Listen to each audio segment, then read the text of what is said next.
ஜனவரி 4ஆம் தேதி தமிழக பாஜக தலைவர் நயினார் நாகேந்திரனின் பிரச்சார பயண நிறைவு விழா புதுக்கோட்டையில் நடக்கவுள்ளது.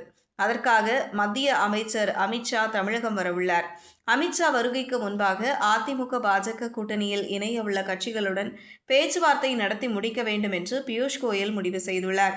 அதேபோல அதிமுக கூட்டணியில் பாஜகவின் தொகுதி பங்கீட்டையும் முடிவு செய்து பணிகளை தொடங்க வேண்டும் என்றும் பியூஷ் கோயல் விரும்புவதாக சொல்லப்படுகிறது. ஆனால் எடப்பாடி பழனிசாமி காலம் தாழ்த்தி வருவதாகவும், கூட்டணி கட்சிகளை முன்னதாகவே முடிவு செய்து பேச்சுவார்த்தையை தொடங்கினால் அதிமுகவுக்கு அழுத்தம் வரலாம் என்று கருதுகின்றார்.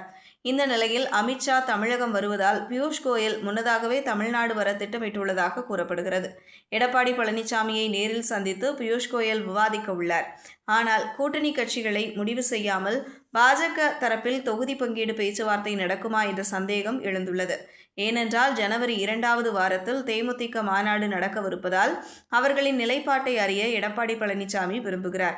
அதற்காகவே விஜயகாந்த் குருபூஜையில் எடப்பாடி பழனிசாமி நேரில் கலந்து கொண்டார். இதனால் பியூஷ் கோயலின் திட்டம் பலிக்குமா என்ற கேள்வி எழுந்துள்ளது.